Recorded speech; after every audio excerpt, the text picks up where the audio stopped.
শহরের বাইরে এক টুকরো শহর, যে শহরটার মধ্যে সব কিছু রয়েছে। এই পরিবেশটা এই বোধহয় কলকাতা থেকে কাছে এরকম বোধহয় আর কোথাও নেই। বর্ধমানের এরিয়াতেই সম্ভব। নমস্কার, আমি কুণাল ঘোষ। আপনারা দেখছেন এখন বিশ্ব বাংলা সংবাদ। বিজেপির সর্বভারতীয় নেতা এবং দেশের স্বরাষ্ট্রমন্ত্রী অমিত শাহ বাংলায় রয়েছেন। তার কর্মসূচি চলছে। এই পরিস্থিতিতে এখনো পর্যন্ত যা হয়েছে তার উপর দাঁড়িয়ে একাধিক সংবাদ মাধ্যমের বন্ধুরা কিছু প্রতিক্রিয়া চেয়েছেন। আমি টুকরো টুকরো যিনি যেমন প্রশ্ন করেছেন উত্তর দিয়েছি। বিশ্ববাংলা সংবাদের জন্য একটি প্রতিবেদন আপনাদের জন্য রেখে দিলাম। একটি হচ্ছে অমিত শাহ, দেশের স্বরাষ্ট্রমন্ত্রী, তাকে এসে বিজেপির সাংগঠনিক বৈঠক করতে হচ্ছে। তিনি বিজেপির সভাপতি নন, দেশের স্বরাষ্ট্রমন্ত্রী। তাকে এসে বিজেপির সাংগঠনিক বৈঠক করতে হচ্ছে।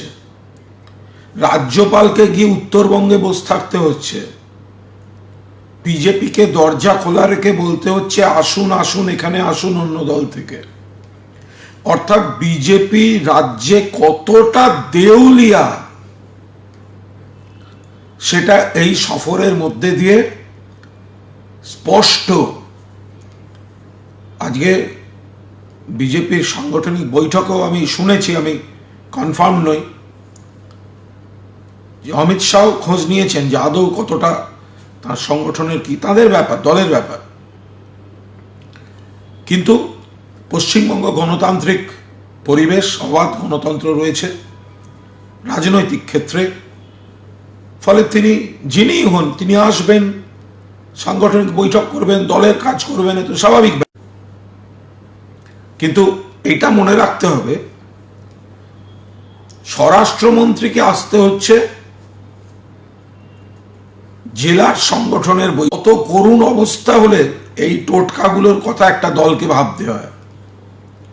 2 নম্বর কথা, আজ অমিত শাহজি বিভীষণ বাবুর বাড়িতে মধ্যাহ্নভোজ করেছেন। বাঁকুড়ায় জেলা সফরে আছেন তিনি।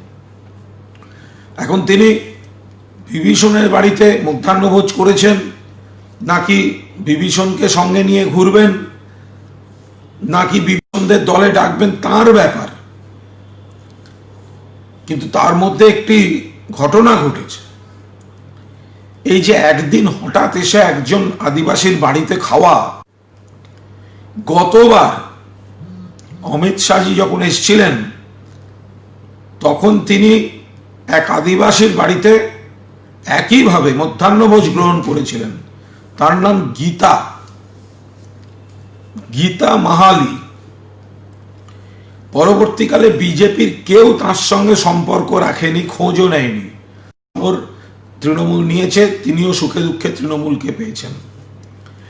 আজ অমিত শাহজি চিত্র সাংবাদিকদের ডেকে আদিবাসী পরিবারের বাড়ি লাঞ্চ করছেন, তখন আজই গতবার অমিত শাহজি যে আদিবাসীর বাড়িতে লাঞ্চ করেছিলেন সেই গীতা মাহালিকে চাকরি দিল পশ্চিমবঙ্গ সরকার, পোস্টে চাকরি দিয়েছে।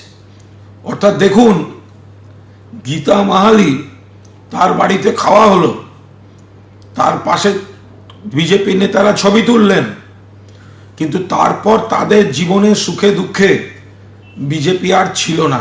তারা এবার ফটোগ্রাফারদের নিয়ে খেতে গেছে। আর গীতা মাহালিকে আজকে চাকরি দিচ্ছে পশ্চিমবঙ্গ সরকার।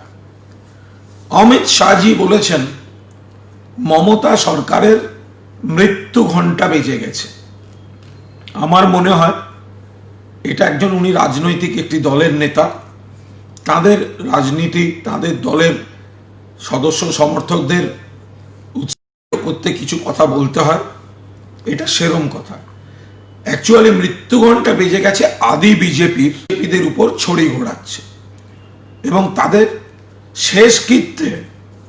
শেষকৃত্যের অনুষ্ঠানে অমিত শাহজি এসছেন, সেই জন্য তার মুখ থেকে মৃত্যু ঘণ্টা কথাটা বেরিয়েছে। আদি বিজেপি ঘণ্টা বাজাচ্ছে তৎকাল বিজেপি। অমিত শাহজি এসেছেন, এর সঙ্গে বিজেপির বাইরে থাকা মানুষের, বাংলার আমজনতার কোনো সম্পর্ক নেই। অমিত শাহজি বলেছেন সোনার বাংলা গড়বেন, শুনতে খুব ভালো লাগে, কিন্তু প্রশ্ন হচ্ছে সোনার দিল্লি হলো না, সোনার উত্তরপ্রদেশ হলো না, সোনার কর্ণাটক হলো না, সোনার বাংলাটা আসছে কোথা থেকে? তারা গড়বেন, এটা হয়? এই কথাগুলো সাজানো নাটকের কথা। তৃণমূল কংগ্রেসের সরকার এখানে রয়েছে। একটা সময়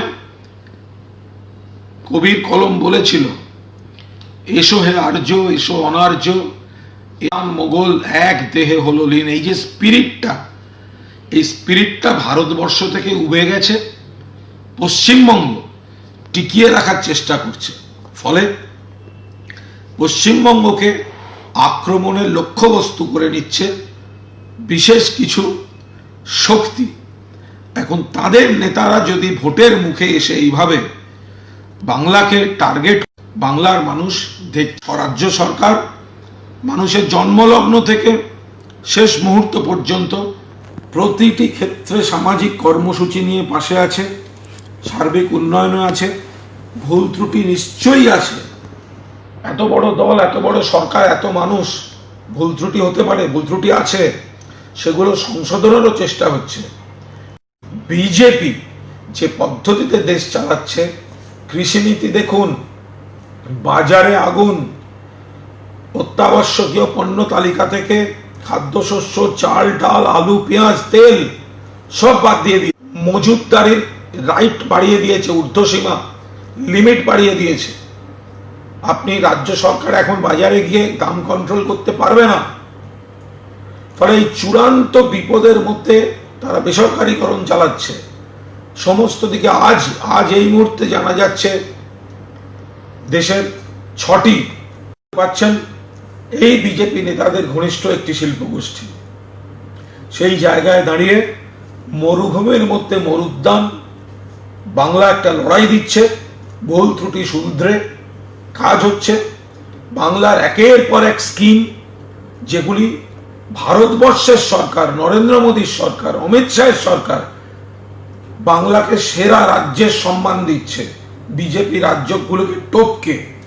আর ভোটের সময় এসে বলছেন বাংলায় সরকার বদল হবে। কেন হবে? যে সরকার অর্ধেক সরকারি স্কিমে ফার্স্ট প্রাইজ পায়, তাকে কি বদলাবেন? কেন বদলাবেন? এসব সস্তা রাজনীতির কথা। একদিন এলেন, আজকে এর বাড়িতে খেলেন, দলিত প্রেমী হয়ে গেলেন।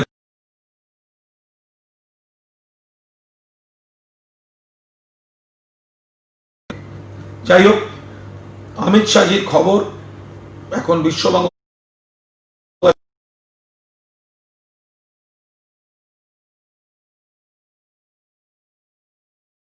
যেহেতু শেষ হয়নি, কালও চলবে, সমস্ত প্যাকেজ এখানে থাকছে। তার সঙ্গে আমাদের বিশ্লেষণ খানিকটা জানিয়ে রাখলাম। ভালো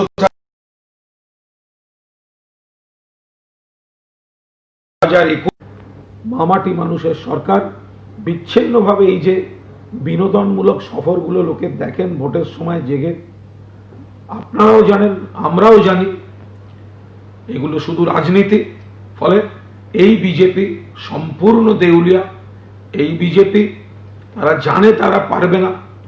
কখনো তৃণমূল থেকে নেতা আনতে চাইছে, কখনো দেশের স্বরাষ্ট্রমন্ত্রীকে আনতে চাইছে, কখনো রাজ্যপালকে ময়দানে নামাচ্ছে।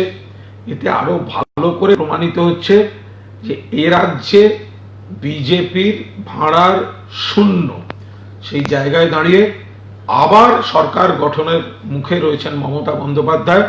তৃণমূলের বিকল্প এবং সামান্য যে ভুল ত্রুটি চ্যুতি আছে সেগুলি সংশোধন করে সম্পূর্ণভাবে একটি সুন্দর সরকার আপনাদের জন্য 2021 সালে তৃণমূল কংগ্রেসই একবার উপহার দেবে। ভালো থাকবেন।